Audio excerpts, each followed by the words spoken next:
exactement? Alors c'est un poste qui a une double vocation. La première, c'est il s'inscrit, je dirais, dans le cadre de la lutte contre l'orpaillage illégal, pour gêner et ne pas laisser la liberté de manœuvre aux orpailleurs illégaux qui circulent sur le fleuve, sur la rivière.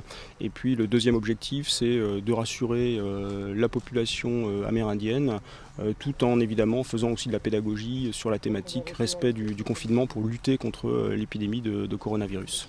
Est-ce que vous avez vu une recrudescence d'activité d'orpaillage depuis quelques jours? Alors pas depuis quelques jours. Ce qui est sûr, c'est que l'activité d'orpaillage, elle n'a évidemment pas cessé dans le cadre de la crise du coronavirus. Pour autant, elle n'a pas augmenté. Et d'ailleurs, notre intention n'a jamais été, je dirais, de nous désengager de cette mission, y compris dans ce contexte. Donc ce poste, il est intéressant parce qu'il gêne, il perturbe, il empêche les orpailleurs de circuler librement. Parce que ce poste, en fait, il n'était pas en place jusqu'à présent. Donc ici, on a une présence permanente de gendarmes et de militaires des forces armées en Guyane, c'est-à-dire 3 gendarmes et 8 militaires des FAG.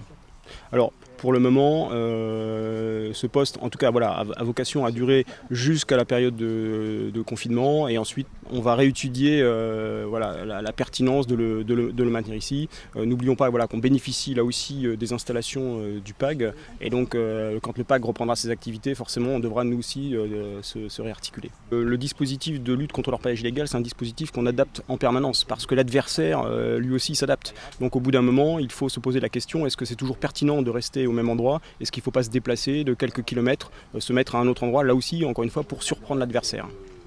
Alors oui, c'est plus difficile d'opérer de nuit, d'abord parce que naviguer par exemple de nuit sur les rivières et les fleuves, c'est plus dangereux, c'est plus compliqué. Ensuite, travailler de nuit, ça nécessite, pour être discret, de bénéficier de moyens d'équipement particuliers.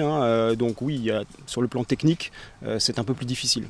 D'accord. Est-ce que du coup, le paillage clandestin ne profite pas de cette difficulté pour augmenter les passages de nuit? Alors ils essayent, mais même si c'est plus compliqué, ça ne veut pas dire qu'on n'est pas présent la nuit. Donc on est évidemment présent la nuit, et nous aussi, on sait exploiter ce moment qui là aussi est favorable pour réaliser des opérations. Donc il est armé par des gendarmes, 3 gendarmes, et un groupe de militaires du FAC de la BOA de Maripasoula. Donc ils sont là en permanence depuis le 8 avril. Ils se relèvent de manière régulière, les gendarmes tous les 5 ou 6 jours, les FAG peut-être un peu plus longtemps, tous les 10 jours.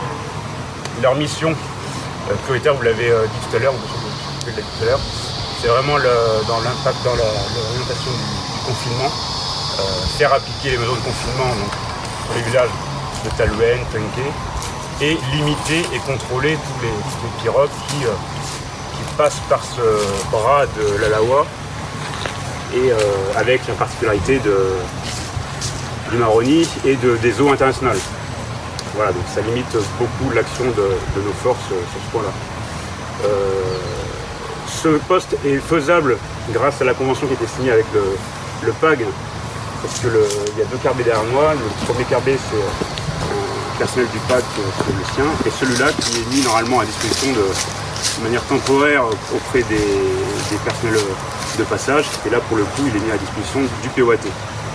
À cela s'ajoute la logistique qui est mise en place par les FAG de Maripa, notamment une tente, qui permet d'avoir la possibilité de tenir dans la durée sur le poste.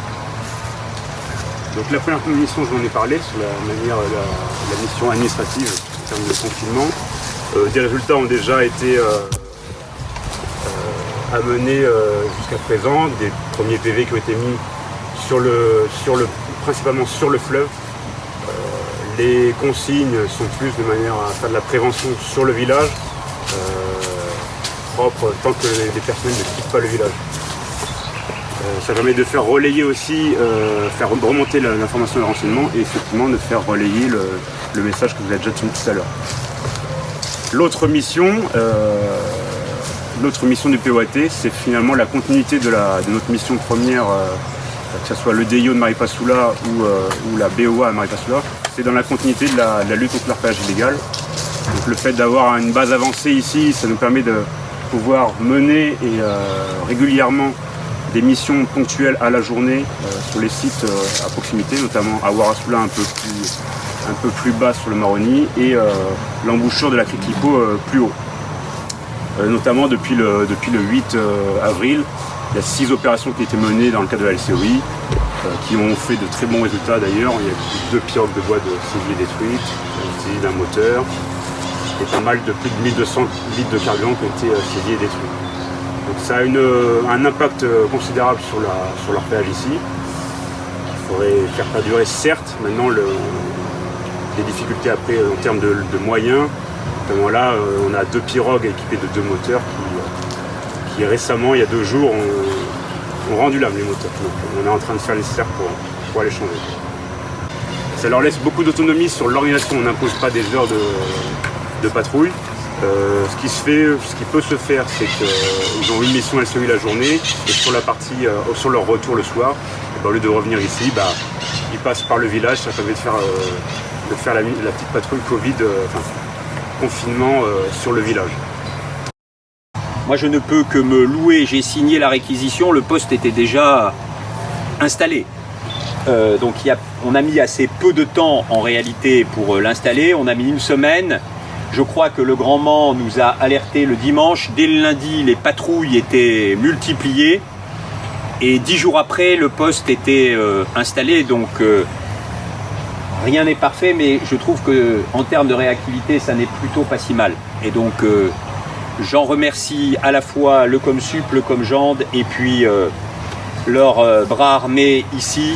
Merci beaucoup de votre installation rapide et de votre action. Mais je sais que le capitaine coutumier, les autorités coutumières vous remercient aussi et se joignent à moi pour vous remercier pour votre action.